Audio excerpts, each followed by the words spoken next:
Buenas noches y gracias por estar nuevamente con nosotros. Nuestro país empieza en medio de las expectativas por el Mundial a tratar de hacer que el gobierno funcione. ¿Cómo lo ha hecho? Simplemente con opiniones. Las encuestas revelan que el presidente de la República ha caído estrepitosamente en su aprobación, 20 puntos, esto realmente es una locura, ni siquiera Toledo cayó tanto en menos de 100 días, pero el asunto es que el gobierno nacional necesita reajustarse. ¿Cómo es el gobierno de Vizcarra? ¿Qué es el gobierno de Vizcarra? Son preguntas que hasta ahora no tienen contestación. ¿Hacia dónde va? Tampoco. ¿Cómo pretende hacer que el país sea mejor en los 3 años de mandato que le quedan? Tampoco lo sabemos de una manera cierta. Pero sí hay una cosa. Lo que sabemos de Vizcarra es que cuando él era presidente regional de Moquegua, se interesó muchísimo por la educación y eso ha sido una de sus banderas. ¿Qué es lo que se está haciendo actualmente? Tampoco lo sabemos. ¿Hacia dónde está caminando el nuevo ministro de Educación? Lo estamos de alguna manera empezando a percibir, pero muy prontito aquí cerquita, el próximo 18, 19, se ha anunciado un paro nacional del magisterio, no del SUTEP tradicional, convencional, manejado por Patria Roja, sino de un ala que se supone que es un SUTEP más radical, que es el SUTEP CONARI, que decide hacer una paralización. Pero ¿cuál es la situación de la educación en el Perú? ¿Hacia dónde apuntamos? Como sociedad, qué podemos hacer desde la universidad, lo vamos a tratar de conversar hoy y esta vez con el decano de la Facultad de Educación de la Universidad Nacional de San Agustín, Luis Cuadros Paz. Y más adelante, en la segunda parte del programa, voy a estar con Antonio Gamero, un especialista en hidrocarburos, porque el ministro de Energía y Minas ha dicho que se va a retomar el proyecto del gasoducto del sur, pero con modificaciones, posiblemente con menos tramos, esté estudiando qué es lo que se va a hacer y algunas partes abastecidas por lo que se llama gasoductos virtuales, es decir, llevar el gas no a través de tuberías, sino de camiones, y vamos a analizar un poco eso. Además, Antonio Gamero quiere ser el próximo gobernador regional, así es que hablaremos también un poco de política. Soy Enrique Zavala, le recomiendo que ponga su teléfono en modo avión porque empezamos ya las entrevistas. Bienvenido. Eh, Buenas noches, Enrique. Complacido de estar acá en tu programa para dialogar sobre lo que hemos asumido, que es un asunto fundamental en el desarrollo del país, que es la educación. ¿Cómo ven ustedes desde la universidad esta huelga magisterial impulsada por el CONARE-SUTEP? Bueno, para referirnos a cómo vemos desde la universidad, yo creo de que ahí puede haber muchas miradas. Yo creo de que el país, las organizaciones sindicales y a quienes pretende representar, todos pierden en la medida de que fraccionamos organizaciones. Las organizaciones, cualesquiera que sea, deben mantenerse unitariamente y la sociedad debe preservar el inicio, el nacimiento de una organización. La organización es como una criatura que va desarrollándose, va fortaleciéndose, va aprendiendo, pero no podemos pensar que una persona fraccionada pueda supervivir íntegramente. Entonces, desde una perspectiva sistémica, toda organización debía primar su unidad. Los países desarrollados también tienen gremios, desde luego con otras orientaciones, con una forma de pensar distinta, pero mantienen su unidad. Unidad de criterio, unidad de organización, pese que pudieran haber diferentes voces, diferentes posiciones. Bueno, el SUTEP estuvo monopolizado desde su inicio por Patria Roja. Patria Roja siempre ha manejado el SUTEP y en opinión de muchos especialistas en educación, el SUTEP le ha hecho muchísimo daño a la educación del Perú, politizando precisamente el sindicato, generando movimientos internos que han ido poniendo vallas, por ejemplo, a una meritocracia y eso es lo que mayormente se le cuestiona, y por primera vez comparte su poder desde hace unos años con este CONARE, que parece ser mucho más radical, inclusive de alguna manera con gente metida de sendero o prosenderistas, ¿no? Sí, es evidente que esta es la desgracia que vivimos en uno de los sectores importantes y habría que estudiarlo por cada etapa, ¿no? En el momento que surge el sindicato de trabajadores, surge como una necesidad de que el magisterio tuviera representación en el escenario nacional, demandando sus justas aspiraciones y desarrollo. Pero poco a poco ante un gobierno dictatorial, militar. Un gobierno dictatorial, militar, y luego pues en su propio desarrollo ha ido encontrando probablemente también un desencuentro con el desarrollo de modelos educativos y demandas poco que se aproximaban al propio desarrollo educativo y magisterial. Pero por eso digo que habría que estudiarlo en cada etapa. Es cierto, hay estudios que observan de que el SUTE en determinados momentos ha sido una barrera del desarrollo educativo, pero el SUTE no manejaba las políticas educativas, ni el SUTE manejaba tampoco propuestas determinadas de la política del país. En un momento determinado, el SUTE hace algunas propuestas que pudieran ser pertinentes o no. Esto es un problema de discusión. Yo diría que sí es uno de los problemas que se tiene en la educación, pero reitero, los profesores requieren una representatividad libre en términos de sus, no solamente demandas, sino de las propuestas. Los países que han construido sistemas educativos fundamentales, importantes, ha sido a partir de las propuestas también de los educadores y se sumaban a las propias políticas. Mire, el fenómeno de Singapur no es pues el origen de un fenómeno de un año para el otro, son más de 20 años en propuestas y que se han ido sumando hasta conjuncionarse el modelo Singapur, que es no se puede asumir que es de una persona, sino de un cúmulo de esfuerzos y también de suma de teorías, de estrategias que han dado resultados a una educación que la privilegia con un primer lugar a nivel mundial. Nosotros estamos cerca de una huelga, por lo menos tenemos la amenaza de una huelga que paralizaría un sector del magisterio nacional. Si no lo organizan los otros es por un llamado político del otro sector que dice no vamos a paralizar. Pero hay unos reclamos. Esos reclamos son clásicos: aumento de salarios, sobre todo después de que se conoce que un profesor pues gana menos de 2.000 soles, mientras que un técnico en el ministerio gana 11.000, 12.000 o hasta 14.000 soles, ¿no es cierto? Pero también en esa plataforma de lucha dicen que pare la evaluación a los maestros. ¿Eso es bueno?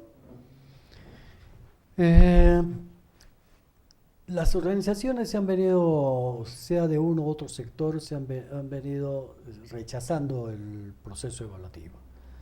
Las evaluaciones son necesarias y pertinentes en cualquier sistema. Si no hay evaluación, no podemos corregir absolutamente nada. La evaluación se define como la comparación de un ideal con lo real. Las brechas que existen, que esa es la tarea de la evaluación, son para tomar decisiones y acercarnos a lo ideal.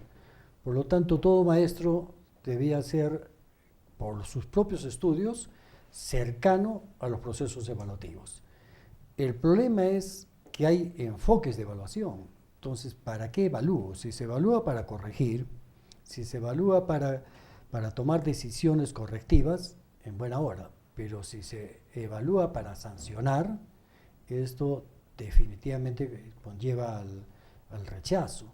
En toda organización hoy se sabe de que por fruto de los cambios por el avance científico y tecnológico, las organizaciones y las personas profesionales y técnicos cada vez quedan incompetentes frente a este desarrollo. Por lo tanto, estamos obligados en investigación y desarrollo ver cómo instalamos en las organizaciones estas nuevas innovaciones. Como hay una brecha de separación entre lo que sabían las personas y lo que ahora demandan ese avance científico, no queda otra cosa que capacitar. Hablemos de capacitación, pero después de la pausa, y hablemos si realmente se puede permitir una larga capacitación o son más importantes los estudiantes que vamos sacando año a año. Finalmente, son nuestros hijos los perjudicados cuando queremos capacitar a un profesor 2, 3, 4, 5 veces. Hablemoslo después de la pausa. Estoy con Luis Cuadro, decano de la Facultad de Educación de la Universidad Nacional de San Agustín.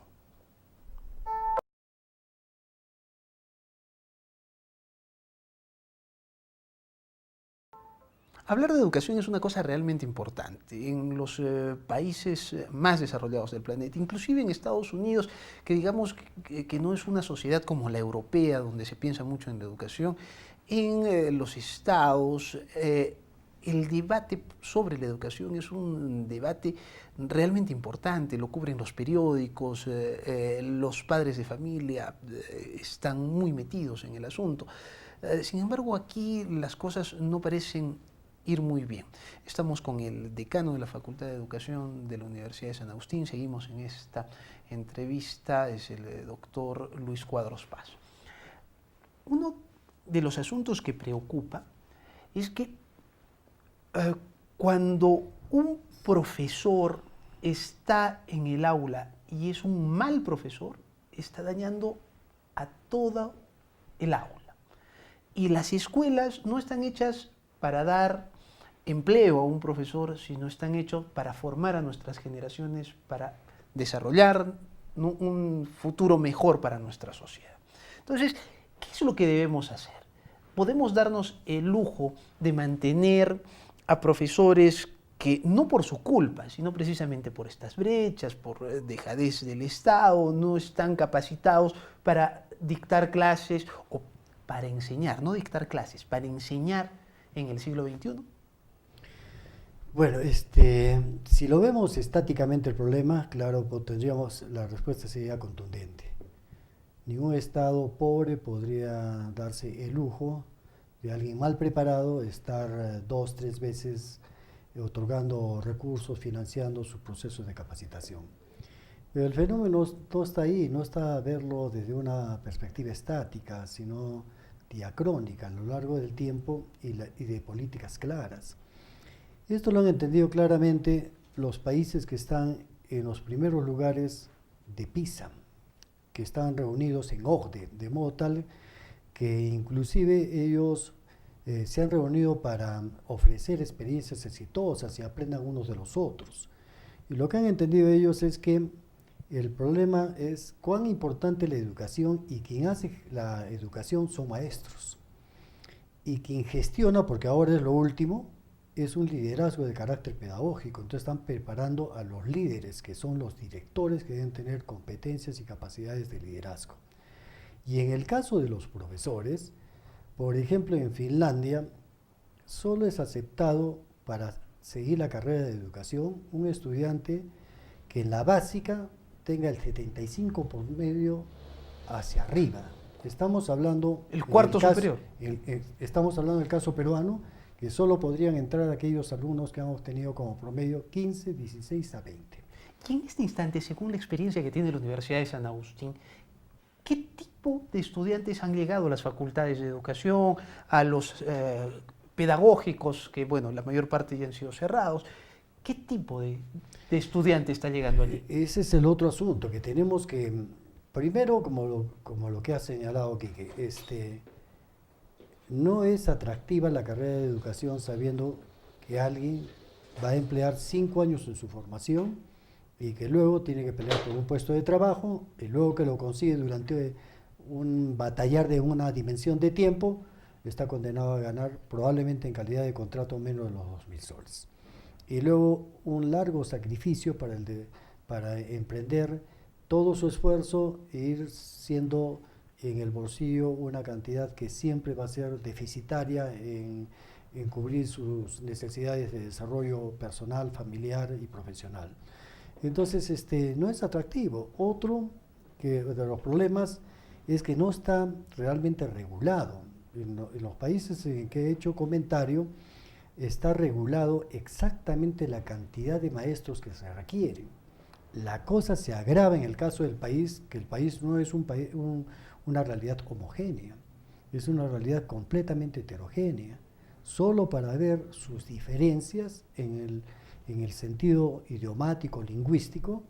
Tenemos 7 variantes del castellano, tenemos el aymara, tenemos 7 variantes a 5 variantes del quechua, tenemos cerca del 45 a 60 lenguas amazónicas, cada quien con su cultura, su cosmovisión. Entonces no podemos ver una educación como una respuesta unitaria para todo el país. Se requiere ir pensando, pueden haber políticas de corte general, pero requiere profesores ubicados en un contexto determinado, con una preparación global, de modo tal que pueda permitirle una conexión con su estudiante de manera profunda, rápida y de seguimiento y acompañamiento del desarrollo personal y de grupo del clase. Puede egresar uno de San Agustín, un estudiante preparado en su disciplina, en todos sus aspectos, y de repente le toca un lugar donde hablan aymara o quechua. Si no está preparado en ello, su grado de comunicación, toda su expertía, todo su conocimiento se desvanece. Entonces hay que ver la educación desde una perspectiva de pertinencia, un estudio mucho más profundo relativo a las realidades. Pero, ¿cómo están? ¿Qué estudiantes están llegando? No están llegando los alumnos de excelencia con 15, 16, 17 de promedio. ¿Quiénes han llegado? ¿Quiénes han sido formados? ¿Quiénes están enseñando actualmente en las escuelas? Mire, en el caso de la Facultad de Educación, nosotros tenemos en la UNSA 9 especialidades. Tenemos estudiantes de primeros puestos, no en su totalidad, tenemos una importante... Claro, la mayor parte se va a ingeniería, la mayor parte se va a medicina, se va a derecho. Pero tenemos gente con vocación que se presenta a ser educador, o sea, claramente las tiene definidas sus aspectos vocacionales y se presentan a la facultad. Y luego tenemos una línea media, un 40, 50% viene de sectores bastante populares y también con promedios no muy halagadores, pero asumimos que vienen con un conjunto de disposiciones para seguir la carrera. ¿Qué es lo que se puede hacer? Recuerdo que hubo un fuerte movimiento para lo que primero se llamó capacitación continua.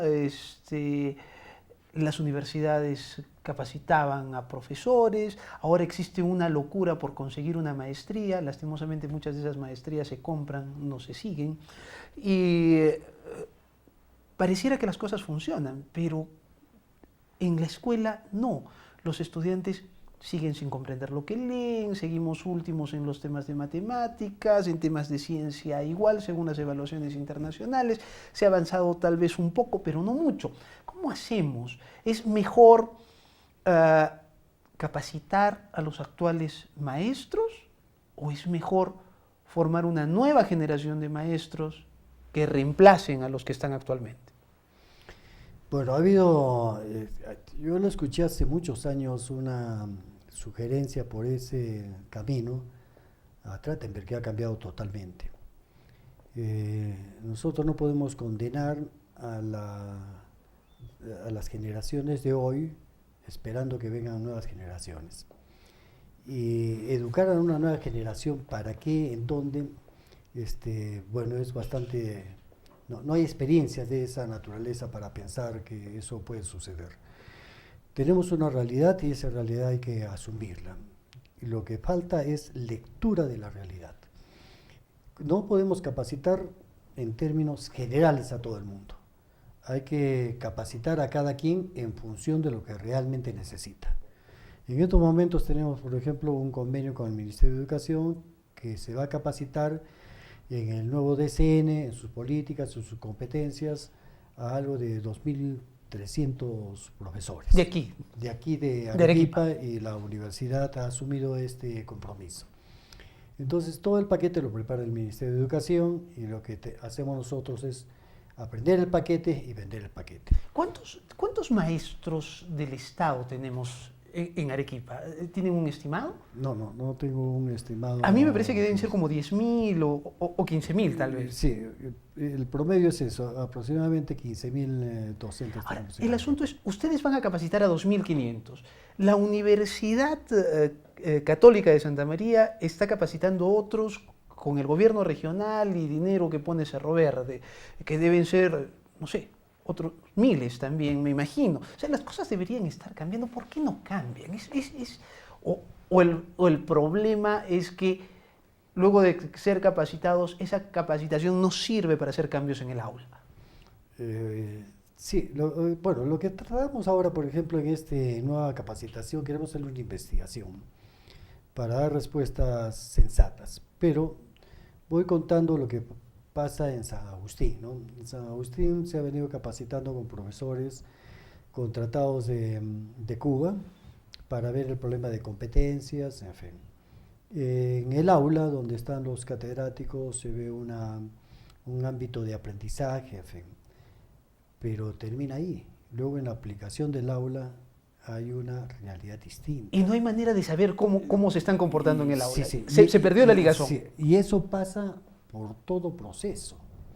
E inclusive el proceso formativo universitario, carente de visitas y en la propia realidad de laboratorios, de industria, al final es un nuevo aprendizaje, porque uno sale con un conjunto de contenidos de corte teórico, pero cuando va a la realidad es completamente distinta.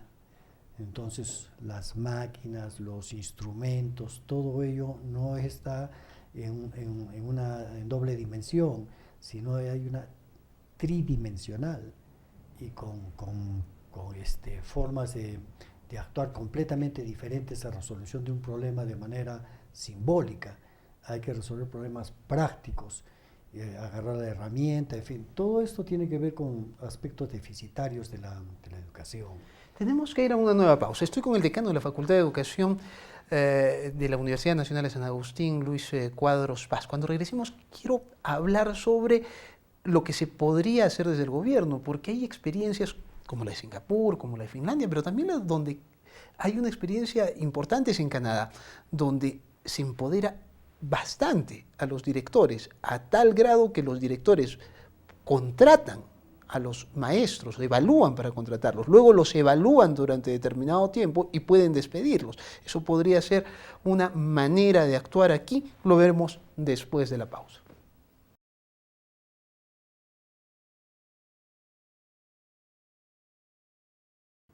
Estamos de regreso en el programa, sigo con Luis Cuadros Paz, él es decano de la Facultad de Educación de la Universidad Nacional de San Agustín. Un caso emblemático ahora parece ser Canadá, y Canadá es emblemático por el tipo de flexibilidad que tiene. No parece que el ministerio esté tratando de centralizar las cosas y sancionarlas, sino más bien está empoderando mucho a los directores. Los directores de colegios tienen la posibilidad, por ejemplo, de determinar las plazas que deben tener, si desean un nuevo profesor para una nueva área, un profesor de apoyo, ellos lo deciden, convocan a concurso, ellos hacen las entrevistas y ellos deciden a quién contratan. Lo evalúan durante un tiempo y si no cumple con las condiciones requeridas, lo despiden y pueden contratar a otro, ¿no es cierto? Y si sí cumple con las expectativas, bueno, el profesor continúa. Pero no solo eso, parece que el tema tampoco va por la rigidez en el currículum. Los directores en un país donde la migración es de todas partes del mundo pueden determinar con qué tipo de población tratan y adecuar sus currículos a las necesidades de esa población migrante. Esa podría ser una alternativa en un país multicultural, multilingüe como es el Perú. Desde luego. El caso personal, ingreso a un aula y dejo un trabajo para que los alumnos reporten a a la siguiente fecha, cuáles eran las comidas más agradables arequipeñas de su familia, cómo las cocinaban, en fin, entendiendo que mi población era estudiantes arequipeños. A la fecha que recepciono el trabajo, solo habían 2 estudiantes de 50 estudiantes que eran de familias provenientes de Arequipa. Entonces, uno parte de hipótesis completamente irreales. Ese fenómeno que se presenta en Canadá se presenta permanentemente en el Perú. Hay procesos migratorios de las propias regiones. Arequipa es un territorio que recepciona migraciones de Puno, Cusco y cada ciudad, y permanentemente.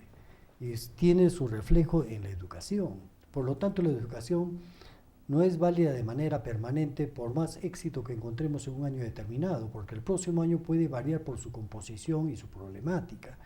Entonces requiere cierto grado de flexibilidad para que puedan manejar los liderazgos. Yo te he indicado aquí que la perspectiva luego de ver quién debe ser el profesor, ahora es quién debe dirigir los centros educativos, y tiene de tener capacidad creativa, de planear, de diagnosticar, de establecer procesos innovatorios, en fin. En la Facultad de Educación asumimos que ningún currículo es lo suficientemente fuerte en la preparación. Entonces hay que flexibilizar. Nosotros, por ejemplo, en la facultad, para cada especialidad y mensualmente le hemos financiado un taller. El estudiante y el tutor puede identificar ausencias en el currículo o ideas innovadoras de contenidos fundamentales que no están en Arequipa, pueden estar en Lima. Se contrata al profesor de Lima o al paquete instruccional o educacional y lo recepciona de manera paralela. Si el estudiante en la mañana tiene clases, en la tarde hará su taller. Entonces, la idea es ir dándole un conjunto de soporte, porque jamás ninguna currícula será lo suficientemente rica en una sociedad de cambio. Además, la flexibilidad llega a otros canales. Por ejemplo, en Canadá, el ministro de Educación dice, aquí nosotros enseñamos a los estudiantes a que tengan un pensamiento crítico, porque los conocimientos están en Internet. Creo que esa frase del ministro de Canadá establece muy bien o marca muy bien la cancha que se juega en el siglo XXI, ¿no es cierto? Así es. Pero eso es de lo que carece principalmente nuestra educación. El 90 y tantos % de estudiantes que están en el sector público o privado que no alcanzan los niveles de los colegios élite del Perú. Sí, el asunto está que yo le agregaría al pensamiento crítico la formación ciudadana, porque el pensamiento crítico te puede permitir dentro de una asignatura o dentro del ámbito identificar las deficiencias, los problemas, pero al mismo tiempo la capacidad para resolver los mismos. Pero esto es muy tubular porque solo está en la asignatura. Debería estar instalado en la vivencia misma institucional, porque los problemas también son de corte institucional. Problemas globales como el problema del calentamiento global, el problema del feminicidio, el problema de género, es decir, todo está cruzado el propio currículo e inclusive cualquier temática. Entonces debe permitir que el propio estudiante gestione, en el caso universitario, es un adulto, entonces no puede estar trabajado o ubicado como un adolescente, como un niño. Aún en los propios niños hoy en día se asume de que cada quien puede intuitivamente desarrollar el pensamiento crítico y se le pone en situaciones problemáticas. Entonces yo creo que hay que revisar el proceso formativo. Inclusive alguien dice, nadie puede enseñar a nadie nada, porque nuestro cerebro está hecho para aprender. Y más bien hay que modificar todas las estrategias llamadas de enseñanza-aprendizaje. Y como bien lo has dicho, no solamente en Canadá, y acá en Arequipa hay instituciones educativas, donde el currículo se flexibiliza de tal manera que los propios estudiantes buscan el contenido de interés de lo que se debe tratar y los medios que pueden traernos a través de la investigación, como lo decía Brunner, está pues en el internet, está en un conjunto de medios que podemos, a través de la curiosidad, apropiarnos de ellos. Usted tiene una larga experiencia en la formación de maestros. Usted ahora está realizando proyectos importantes de investigación. La Universidad de San Agustín ha cambiado completamente. Sé que ahora los profesores no tienen tiempo para distraerse, que trabajan efectivamente, que tienen que presentar informes de su trabajo, que precisamente por los frutos de su trabajo son que reciben sus remuneraciones y por primera vez está utilizando el dinero del canon realmente en investigación dentro de la universidad. Desde esa perspectiva, siendo realistas, no pesimistas, ¿cuánto tiempo podría demorar nuestra sociedad en forjar el cambio en la educación a nivel de aula? Bueno, en la Facultad de Educación, por ejemplo, de Ciencias Sociales, ahorita tenemos 8 proyectos en camino y creo que cambia la actitud del docente. Como acabas de decirlo, hay una dedicación por el cumplimiento del proyecto, porque el proyecto tiene que cumplirse en plazos, partes del informe, partes de la indagación, tiene que rendirse porque de por medio también hay responsabilidades de corte financiero. Entonces se ha vuelto como mayor responsabilidad del profesor que presenta. Ahora, el provecho de ello, porque muchos de los proyectos parten de hipótesis que pueden ayudar al aprendizaje, hay que probarlos. Yo diría que en el campo educativo, 4 o 5 años puede permitir los inicios de procesos de cambio. Y los cambios en educación no son tan a corto plazo, son a largo plazo, pero hay que tener las políticas claras. Eso significa, lo que a mí me preocupa es, ¿qué hacemos? Porque cuando hablamos de eso, largo plazo, digamos 10 años. En el siglo XXI, un largo plazo es 10 años. Pero eso es una generación. Es una generación. ¿Podemos darnos el lujo de condenar a una generación a no ser competitiva en el siglo XXI? No pierde la generación, porque en los 10 años de procesos de cambio hay, como su nombre indica, proceso. Por lo tanto, no solamente intervienen los investigadores, interviene los propios educandos.